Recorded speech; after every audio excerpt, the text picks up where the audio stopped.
नमस्कार, बहुत स्वागत आपका IBC 24 में और मैं हूं आपके साथ शुभांगी ठाकुर। Good morning Madhya Pradesh. आप देख रहे हैं मध्य प्रदेश की खबरों का पूरा डोज आपको इस बुलेटिन में देंगे। बुलेटिन की शुरुआत करेंगे, लेकिन सबसे पहले नजर डालते हैं आज के हेडलाइंस पर। महाकाल की शरण में सीएम शिवराज सिंह चौहान, पत्नी साधना सिंह के साथ की बाबा महाकाल की पूजा अर्चना। मतगणना से पहले एमपी सरकार फिर कर्ज लेगी। 28 नवंबर को 2000 करोड़ का कर्ज लेगी सरकार। इस साल 38,500 करोड़ का कर्ज ले चुकी है। खरगोन में डंपर की टक्कर से बाइक सवार महिला और 2 बच्चों की मौत, पति और एक बच्ची घायल। नर्मदापुरा में एक की मौत। आज से 3 दिन तेलंगाना दौरे पर रहेंगे पीएम मोदी। अलग अलग जगहों में करेंगे चुनाव प्रचार। कुमार रेड्डी और रंगारेड्डी में भरेंगे हुंकार। राहुल गांधी आज चुनाव आयोग को लेकर नोटिस दिया था। राहुल ने कहा था पनौती और जेब कतरा।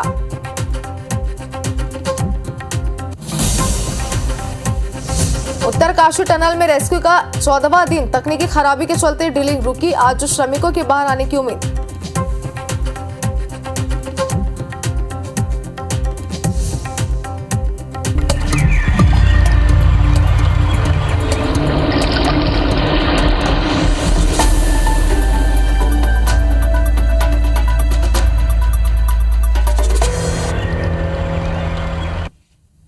और बुलेटिन की शुरुआत करते हैं कुछ सियासी खबरों के साथ। और सबसे पहले आपको राजधानी भोपाल से इस वक्त की बड़ी खबर दिखाते हैं, जहां मतगणना से पहले मध्य प्रदेश सरकार एक बार फिर से कर्ज लेगी। आपको बता दें कि 28 नवंबर को 2000 करोड़ का सरकार कर्ज लेगी। इस साल 38,500 करोड़ का सरकार कर्ज पहले से ही ले चुकी है। आचार संहिता लागू होने के बाद 3 बार एमपी सरकार कर्ज ले चुकी है। अक्टूबर में 4000 करोड़ का कर्ज सरकार लेगी। तो ये बड़ी खबर इस वक्त आपको दिखा रहे हैं। मध्य प्रदेश सरकार मतगणना से पहले एक बार फिर से कर्ज लेगी और आचार संहिता लागू होने के बाद सरकार 3 बार कर्ज ले चुकी है, जिसके बाद एक बार फिर से, यानी कि आपको बता दें कि मतगणना से पहले ये 4 बार सरकार जो है मध्य प्रदेश सरकार वो कर्ज ले रही है। आपको बता दें कि इस साल 38,500 करोड़ का कर्ज पहले से ही सरकार ले चुकी है। तो आचार संहिता लागू होने के बाद 3 बार मध्य प्रदेश सरकार कर्ज ले चुकी है और इस बार फिर खबर सामने आ रही है। आपको बता दें कि अक्टूबर में 4000 करोड़ का सरकार ने कर्ज लिया था।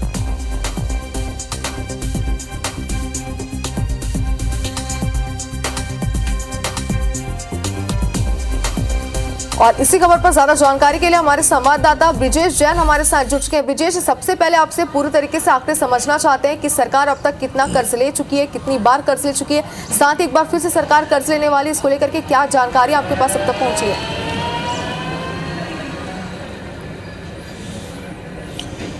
देखिए, इस वित्तीय वर्ष की अगर बात करें तो पिछले 8 महीने में, यानी 1 अप्रैल के बाद से अगर हम बात करें तो सरकार अब तक 38,500 करोड़ का कर्ज ले चुकी है। आचार संहिता लगी थी 9 अक्टूबर को और इसके बाद सरकार 3 बार में 4000 करोड़ का कर्ज ले चुकी है और अब 28 नवंबर को 2000 करोड़ का कर्ज फिर से सरकार ले रही है। सरकार का तर्क है कि वो अपनी जीडीपी और ग्रोथ के हिसाब से जो पैमाना है उसी के मुताबिक कर्ज ले रही है।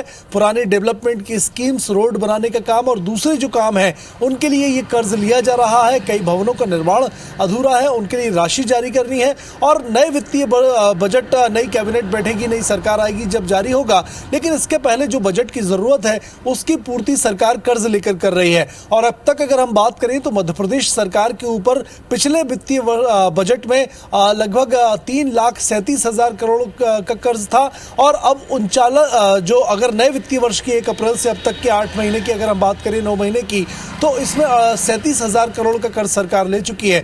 यानी कि तकरीबन 3.25 लाख का करोड़ का जो कर्ज है वो सरकार ले चुकी है। और इस मुताबिक अगर मध्य प्रदेश की आबादी की हम बात करें तो हर व्यक्ति पर कम से कम 70,000 रुपए का कर्ज आता है। तो कहीं ना कहीं मध्य प्रदेश सरकार लगातार अपनी जो योजनाएं हैं उनको जारी रखने के लिए, सुचारू रखने के लिए कर्ज का सहारा ले रही है।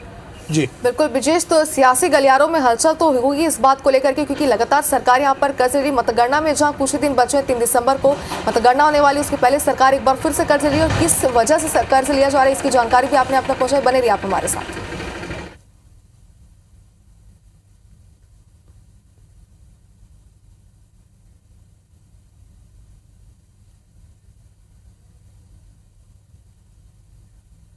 चलिए आगे बढ़ते हैं, कुछ अन्य खबरों का भी रुख करते हैं। जो राजस्थान के बांसवाड़ा में मुख्यमंत्री शिवराज सिंह चौहान ने कहा कि मोदी कांग्रेस और आतंकवादियों के लिए पनौती है।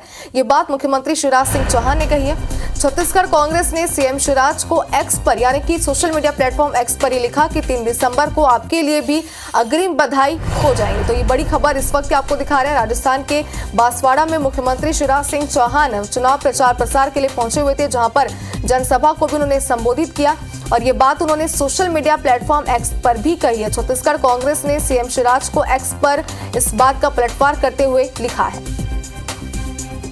तो 3 दिसंबर को आपके लिए भी हो जाएंगे अग्रिम बधाई, ये बात लिखी गई है एक्स पर यानी कि सोशल मीडिया प्लेटफॉर्म पर। और चुनाव प्रचार प्रसार के लिए राजस्थान पहुंचे थे मुख्यमंत्री शिवराज सिंह चौहान, जहां पर उन्होंने एक बड़ा बयान यहां पर दिया था और मोदी कांग्रेस और आतंकवादियों के लिए पनौती है, ये बात मुख्यमंत्री ने कही थी। जिसके बाद लगातार सियासत तेज हो गई थी। उनके इस बयान को लेकर के लगातार आरोप प्रत्यारोप का दौर जारी था और इसी बीच छत्तीसगढ़ कांग्रेस ने पलटवार करते हुए सोशल मीडिया प्लेटफॉर्म एक्स पर अपनी प्रतिक्रिया दी है।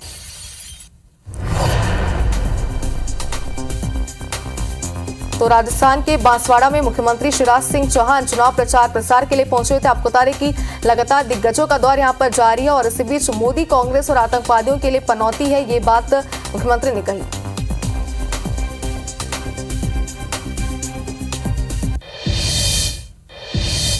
एक और बड़ी खबर आपको दिखाते हैं, जहां मुख्यमंत्री शिवराज सिंह चौहान उज्जैन पहुंचे। महाकाल मंदिर में उन्होंने पूजा अर्चना की। पत्नी साधना सिंह के साथ महाकाल मंदिर में पूजा अर्चना करने के लिए मुख्यमंत्री शिवराज सिंह चौहान यहां पर पहुंचे हुए हैं। तस्वीरें भी आप देखिए और मुख्यमंत्री हर बार यहां पर महाकाल लोक में आते हैं और पूजा अर्चना करते हैं। बाकायदा वो भस्म आरती में भी महाकाल की शामिल होते हैं और इस बार भी ये तस्वीरें देखिए जहां पर वो अपनी पत्नी साधना सिंह के साथ यहाँ पर मौजूद है और पूरे विधि विधान के साथ उन्होंने यहाँ पर पूजा अर्चना की है। आपको बता दें कि 3 दिसंबर ये वो तारीख है जब मतगणना होने वाली है, जिसके लिए सभी पार्टियों ने पूरी तरीके से प्रचार प्रसार में तो तेजी ला ही दी थी, लेकिन उसके बाद आप देखिए कि पूजा पाठ में भी सभी पार्टियों के दिग्गज अब जुटते हुए नजर आ रहे हैं। और मुख्यमंत्री शिवराज सिंह चौहान भी महाकाल लोक पर पहुंचे हुए, जहां पर वो अपनी पत्नी साधना सिंह के साथ उन्होंने पूजा अर्चना की। और मुख्यमंत्री अक्सर अपने परिवार के साथ यहाँ पर पूजा अर्चना करने के लिए पहुंचते हैं। आरती में भी मुख्यमंत्री शिवराज सिंह चौहान शामिल हुए।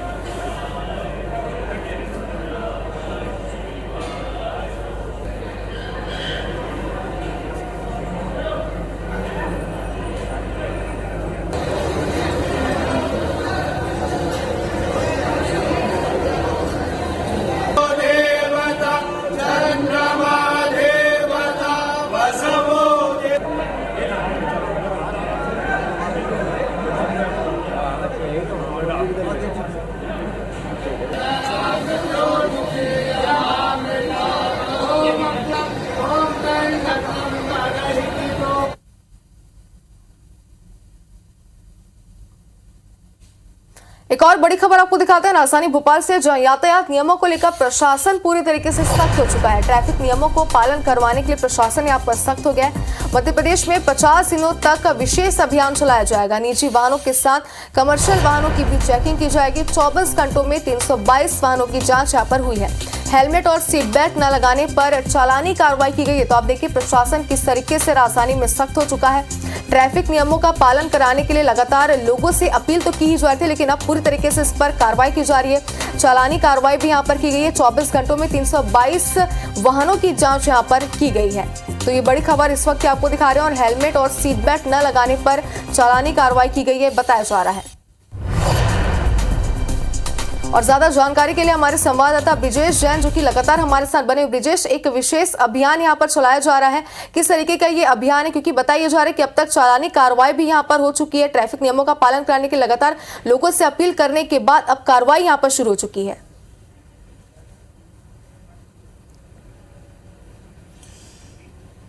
बिल्कुल, देखिए ट्रैफिक और यातायात के नियमों का उल्लंघन करने वालों के खिलाफ मध्य प्रदेश में एक बड़ा अभियान चलाया जा रहा है जो कि 10 जनवरी तक चलने वाला है। लगातार चालानी कार्रवाई पिछले 4 दिनों से की जा रही है। भोपाल में अगर बात करें तो कल एक ही दिन में 322 लोगों के खिलाफ 4 अलग अलग कैटेगरी में कार्रवाई की गई है और अब तक की अगर बात करें तो 700 से ज्यादा लोगों के वाहनों के चालान बनाए गए हैं।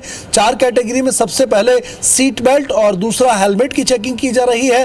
हेलमेट पर जो अगर बाइक की बात करें हैं तो 2 लोगों को अगर बैठे हैं तो दोनों लोगों को हेलमेट अनिवार्य किया गया है, और सीट बेल्ट अगर कार में सामने की सीट पर 2 लोग बैठे हैं तो दोनों को सीट बेल्ट लगाना अनिवार्य है। इस तरह दोनों पर कार्रवाई की जा रही है। ट्रैफिक रूल्स मानने के लिए उनसे कहा जा रहा है, और जो 1000 से लेकर 5000 तक की चालानी कार्रवाई उन पर हो रही है।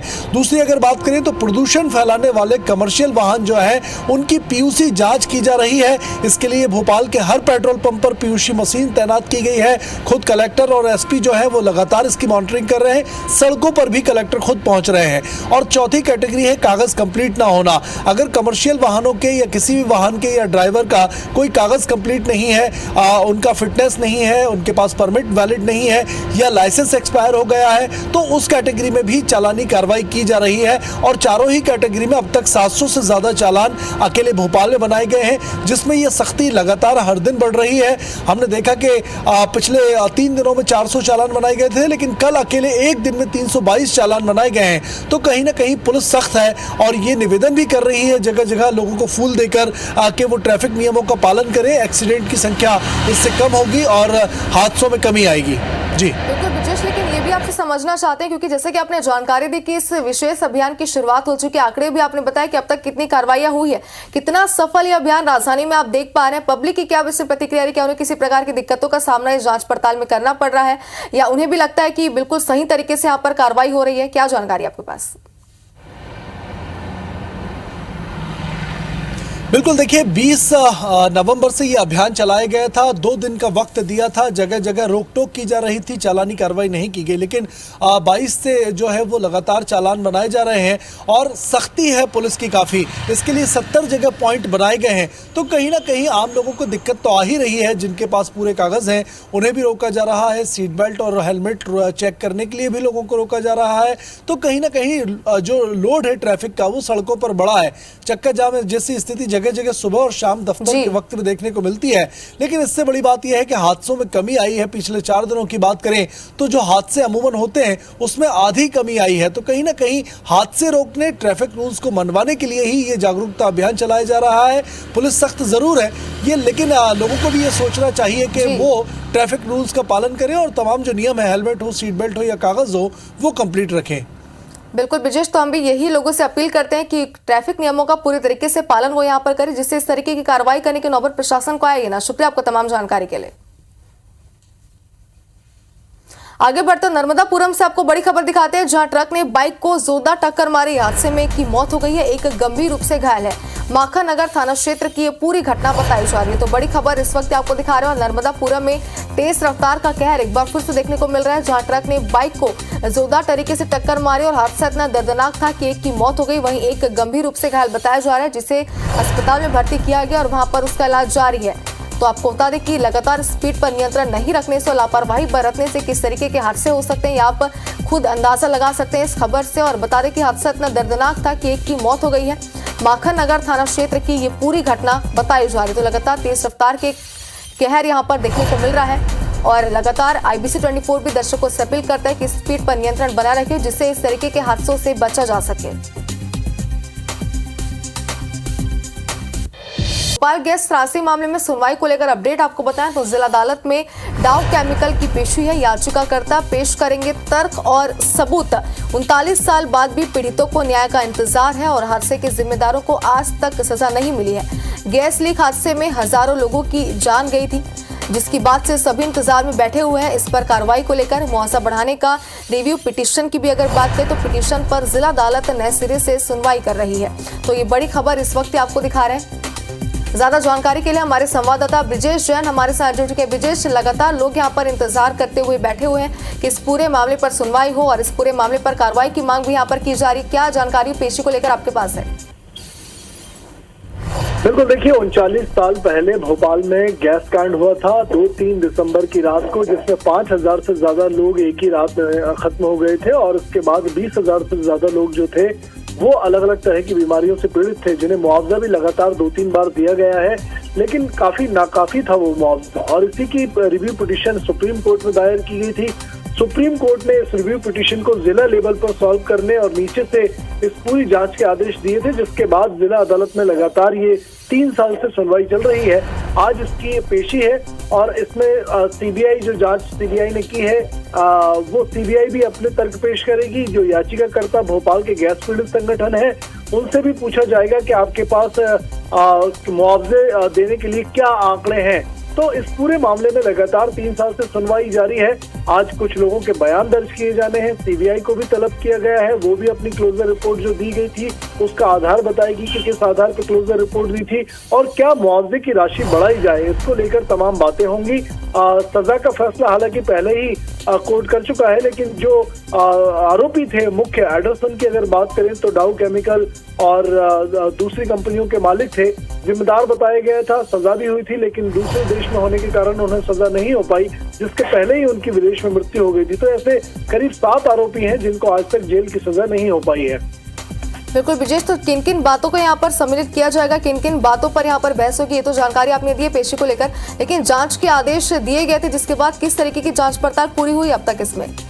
बिल्कुल, देखिए वर्तमान में कितने लोग बीमार हैं, कितने लोग गैस कांड की वजह से पीड़ित हैं और क्या वाकई उनको मुआवजे की जरूरत है। और जो आवास है, आवास की भी बात की गई थी। पहले राज्य सरकार ने भी घोषणा की थी कि जो बचे हुए गैस पीड़ित हैं उनको और जो गैस पीड़ितों को आवास दिए गए थे उनके आवास अपग्रेड होंगे, यानी कि नए सिरे से एक नई कॉलोनी बनाने की बात यहाँ पे की गई थी। ये बात भी याचिकाकर्ताओं ने अपनी याचिका में लगाई है और 5 लाख का मुआवजा घायलों को और 10 लाख का मुआवजा जो है वो मृतकों को देने की मांग की गई थी। हालांकि उस वक्त 1 लाख रुपए का मुआवजा मृतकों को और घायलों को 25,000 का मुआवजा 2-3 बार में लगभग दिया गया है। तो कहीं ना कहीं मुआवजे को लेकर पूरी लड़ाई है, इस पर सुनवाई लगातार जारी है। बिल्कुल ब्रिजेश, नजर बनाए रखिएगा इस पूरे खबर पर, अपडेट आपसे लेंगे। शुक्रिया तमाम जानकारी के लिए।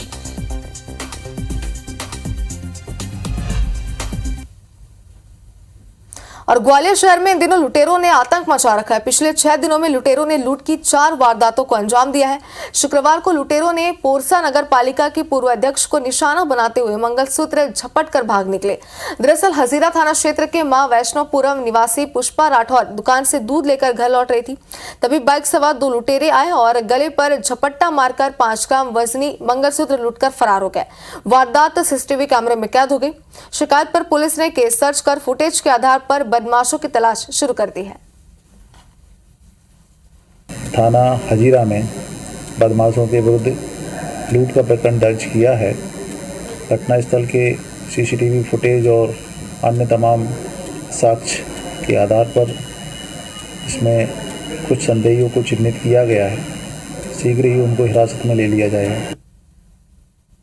वहीं मुरैना में नेशनल हाईवे 44 से लेकर बैरियल चौराहे तक एक युवक ने पिस्टल लहराते हुए 1 घंटे तक बवाल मचाया, जिससे राहगीरों में दहशत फैल गई।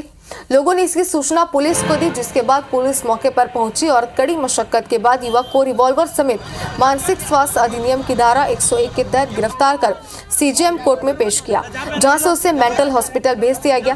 कोतवाली थाना प्रभारी सुनील खिमरिया ने बताया कि पिस्टल खाली और पुरानी थी। मानसिक विक्षिप्त युवक के पास पिस्टल कहां से आई, इसकी जांच की जा रही है। ये जो है वो अर्ध विक्षिप्त स्थिति में और अर्धनग्न अवस्था में बेरिया चौराहे पे पिस्टल लिए घूम रहा है। हमने उसको धारा 101 मानसिक स्वास्थ्य अधिनियम के अंतर्गत उसका प्रकरण पंजीकृत करके सीजेएम साहब से लेटर लिया है और उसको मेंटल हॉस्पिटल भिजवाया है। और अब आपको मध्य प्रदेश में मौसम का अपडेट देते हैं। तो मध्य प्रदेश में मौसम का मिजाज बदलने वाला है। अगले 48 घंटों में बारिश के साथ ओले गिरने की संभावना है। भोपाल, इंदौर, नर्मदापुरम संभाग में बारिश होने की संभावना जताई जा रही है। अरब सागर से आ रही नमी के चलते मध्य प्रदेश में मौसम का मिजाज बदलेगा। अरब सागर में चक्रवात बना है। प्रदेश के तापमान में भारी गिरावट भी आ सकती है। तो यह है मध्य प्रदेश के आज का अपडेट। तो अरब सागर से आ रही नमी के चलते मध्य प्रदेश में मौसम का मिजाज अब बदलने वाला है, जिसका सभी बेसब्री से इंतजार कर रहे थे।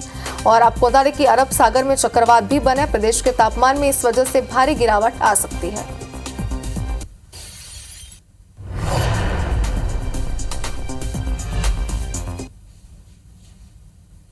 और मध्य प्रदेश में 17 नवंबर को हुए विधानसभा चुनावों के मतदान के बाद 3 दिसंबर को होने वाली मतगणना के लिए हर स्तर पर तैयारियां तेज होने लगी है। जहां बीजेपी और कांग्रेस मतगणना के लिए प्लानिंग बना रही है, तो वहीं निर्वाचन आयोग भी मतगणना के लिए कमर कसने में लग गया है, जिसके तहत जबलपुर में आज बीते दिन विधानसभा चुनाव में इलेक्ट्रॉनिक वोटिंग मशीन पर डाले गए मतों और डाक मतपत्रों की गणना के लिए नियुक्त किए जाने वाले गणना पर्यवेक्षकों, गणना सहायकों समेत माइक्रो ऑब्जर्वर को भी ट्रेनिंग दी गई। आज हम लोगों ने प्रथम चरण की ट्रेनिंग दी हुई है, जिसमें सारे मतगणना में जो काउंटिंग सुपरवाइजर्स थे, काउंटिंग असिस्टेंट है, माइक्रो ऑब्जर्वर है, सभी को आज ट्रेन करा गया है और हैंड्स ऑन ट्रेनिंग भी दी गई है, जिसमें उनको हम लोग बता रहे हैं कि किस प्रकार से करना है और जो हमारे गणना पत्रक जिनको भरा जाना है वो सभी उस संबंध में बताया गया है और निष्पक्ष रूप से और पारदर्शिता से काम करना है जो बताया गया है। अभी मैडम ने जो ट्रेनिंग दी है बहुत अच्छी है, सबको समझ में आया है और उसमें कुछ बीच चुनौतियाँ भी रहेंगी तो उनको कैसे सामना करना है उनका ये भी बताया है मैडम ने। और इसी के साथ गुड मॉर्निंग मध्य प्रदेश में फिलहाल इतना ही। आगे देखिए गुड मॉर्निंग छत्तीसगढ़ में छत्तीसगढ़ की खबरों का पूरा मॉर्निंग डोज। मुझे इजाजत, नमस्कार।